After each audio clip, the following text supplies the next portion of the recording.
Hi అండి, అందరూ ఎలా ఉన్నారు? నేను చాలా బాగున్నాను. మీరు కూడా బాగున్నారని, బాగుండాలని మనస్ఫూర్తిగా కోరుకుంటున్నాను. ఇప్పుడు మనం శ్రీకృష్ణ పరమాత్మను మంచి కథ తెలుసుకుందాం. ఒక గ్రామంలో ఒక తల్లి కొడుకు ఉంటారు. వారు అతి పేదవారు. ఆ పేద యువతి తకిలీ మీద దారం తీసి అమ్మి ఆ వచ్చిన కొద్దిపాటి సొమ్ముతో తను తిని పిల్లాడికి పెట్టి పెంచుకుంటుంది. ఆమె శ్రీకృష్ణునికి అపారమైన భక్తితో ఆరాధిస్తుంది.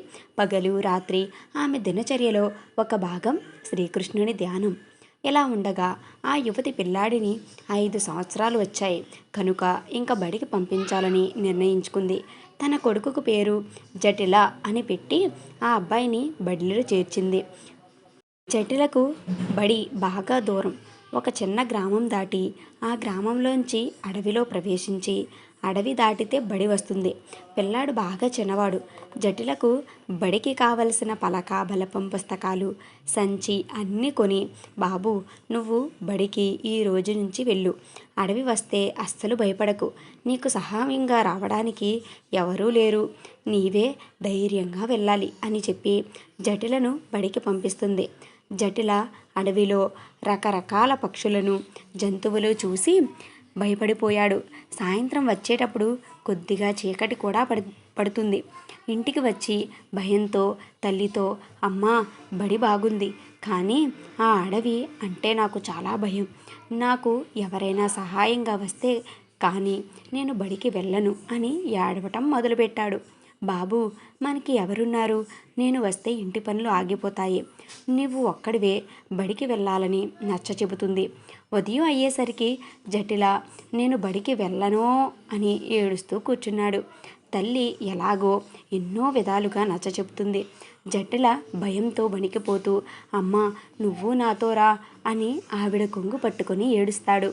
అప్పుడు ఆమెకి ఏం చేయాలో పాలుపోక కళ్ళు మూసుకొని శ్రీకృష్ణుని ధ్యానించి ధైర్యంగా పిల్లాడికి నచ్చచెప్పి, నీవు అడవి వరకు వెళ్ళు. ఆ అడవి వచ్చేసరికి నీ పెద్దన్నయ్య సహాయంగా వస్తాడు. అడవిలో ప్రవేశించి అన్నా మధుసూదన్ అని కేకపెట్టు అంటుంది. అప్పుడు జటిల ఆశ్చర్యంగా, అమ్మా నాకు అన్న ఉన్నాడని నువ్వు చెప్పలేదు, ఎందుకు? అమ్మా అన్నయ్య మధుసూదన్ వస్తాడా? ఎలా ఉంటాడు? అన్నీ ఆగకుండా ప్రశ్నలు వేస్తూనే ఉన్నాడు. బాబు నీ అన్నయ్య నల్లగా చేతిలో మురళి పట్టుకుని చాలా అందంగా ఉంటాడు. అతను మురళి బాగా వాయిస్తాడు. నీవే చూస్తావుగా, గబగబా బడికి వెళ్ళు, అడవిలో అన్నని కలుసుకో అని చెప్తుంది. వెంటనే జటిల అన్నని ఎంత త్వరగా కలుద్దామా అని తొందరగా ఆనందంగా బడికి బయలుదేరాడు. గ్రామం దాటగానే అడవి రానే వచ్చింది. అడవిలో ప్రవేశించగానే అన్నా మధుసూదన్ రావా, అమ్మ నువ్వు వస్తావని చెప్పింది అని అన్నా మధుసూదన్ అంటూ 3 సార్లు పిలిచాడు ఆ పిల్లాడు. జటిల పిలుపుకి అందమైన చక్కటి చిరునవ్వుతో అందమైన అబ్బాయి అతనితో పాటు మధురమైన వేణుగానం వినిపించింది. జటిలకు ఆనందంతో అన్నా ఎప్పుడూ నేను చూడలేదు, అమ్మ నీ గురించి చెప్పింది అని కబుర్లు చెప్పి మధుసూదన్ వెంట బడికి వెళ్ళాడు. సాయంత్రం ఇంటికి వచ్చి అన్న గురించి కబుర్లు చెప్పాడు. అన్న ఎలా ఉన్నాడో వర్ణించాడు. వచ్చింది ఎవరో ఆమెకి అర్థమయ్యి శ్రీకృష్ణుణ్ణి ధ్యానించుకుంది. జటిల ఈరోజు తన బడికి ఏమీ పేచీ లేకుండా వెళ్ళటం అలవాటైపోయింది. అతని తల్లికి వాడు బడికి వెళుతున్నందుకు ఆనందంగా ఉంది. జటిల బడిలో మాస్టర్ గారు విందు ఏర్పాటు చేశారు. ఆ విందుకి ప్రతి విద్యార్థి తమ ఇంటి నుంచి ఒక్కొక్క భోజన పదార్థం తేవాలి. మాస్టారు జటిలను నువ్వు 21 మందికి సరిపడా ఏం తెస్తావు అని అడిగారు. జటిల వెంటనే మాస్టారు నేను మా అమ్మని అడిగి పెరుగు తెస్తాను అంటాడు. సరే అందరికీ సరిపడా తీసుకురా అంటారు మాస్టారు. ఆ రోజు సాయంత్రం జటిల విందు గురించి అన్నకి చెబుతాడు. అప్పుడు మీ అమ్మకి చెప్పి తీసుకెళ్ళు అంటాడు మధుసూదన్. సాయంత్రం ఇంటికి వెళ్ళి వాళ్ళ అమ్మని, అమ్మ మా బడిలో విందు జరుగుతుంది, నేను పెరుగు తెస్తానని మాస్టారుకి చెప్పాను, నువ్వు 21 మందికి పెరుగు ఇవ్వు అంటాడు. అప్పుడు వాళ్ళ అమ్మ, జటిల నేను తెచ్చినది మనకే చాలదు, విందుకి ఏమిస్తాను, నీవు అన్నని అడుగు అంటుంది అమ్మ.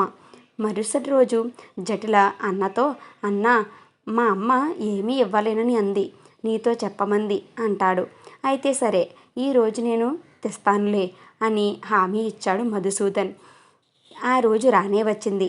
మధుసూదన్ జటిల చిన్న మట్టి కుండతో పెరుగు ఇచ్చాడు. జటిలకు ఆ చిన్న కుండను చూసి దుఃఖం వచ్చింది. అన్నా, ఇది చాలదు, మా మాస్టారు తిడతారు అంటాడు. అప్పుడు మధుసూదన్, జటిల, అందరికీ సరిపోతుంది, నీవు తీసుకెళ్ళు అంటాడు. జటిల అసంతృప్తిగా బడికి వెళ్తాడు. మాస్టారు ఆ పెరుగు కుండ చూసి కోపంగా చూస్తాడు జటిల వైపు. జటిల చిన్నబోయాడు. అందరూ విందు మొదలుపెట్టారు. ఎవరు తెచ్చిన భోజన పదార్థాలు వారు ఆనందంగా వడ్డించారు. జటిల మాత్రం మౌనంగా చిన్నబోయిన ముఖంతో ఉన్నాడు. ఆఖరికి లేచి ఇద్దరికైనా పెరుగు వడ్డిద్దామని వడ్డించాడు. ఆ పెరుగు అలా ఒకరికి వేసేసరికి తరగకుండా మరలా నిండుతుంది. ఆ పెరుగు వడ్డించిన కొలది అధికమవుతుంది. జటిల ఆనందం చెప్పలేనిది కాకుండా ఉంది. మాస్టారు, పిల్లలు అందరూ ఆశ్చర్యపోయారు. మాస్టారు జటిల వద్దకు వచ్చి, జటిల, ఈ పెరుగు ఎవరు ఇచ్చారు అని అడిగారు. వెంటనే మా అన్న మధుసూదన్ అడవిలో ఉంటాడు, అతను ఇచ్చాడు అని చెప్పాడు. మీకు అన్నలు లేరని మీ అమ్మ చెప్పారు, అన్నయ్య ఎవరు అని మాస్టారు అడిగారు. మాస్టారు, అమ్మ అన్న ఉన్నాడంది, అదే నాకు తెలుసు, మరి ఏమీ తెలియదు. మీరు చూస్తానంటే మా అన్న ఎంత అందంగా ఉంటాడో మీకు చూపిస్తాను అని మాస్టారుని తీసుకుని అడవి వద్దకు వచ్చి, అన్నా, అన్నా, మా మాస్టర్ నిన్ను కలుస్తారంట, రావా అని పిలుస్తాడు. అప్పుడు అతను రాలేదు. అన్నా, మా మాస్టారు అబద్ధం చెప్పానని అనుకుంటారు, నన్ను నమ్మరు అని బ్రతిమాలాడు. అప్పుడు మంచి స్వరంతో తీయటి వేణుగానం వినిపించింది. అన్నా, వచ్చావా అంటాడు.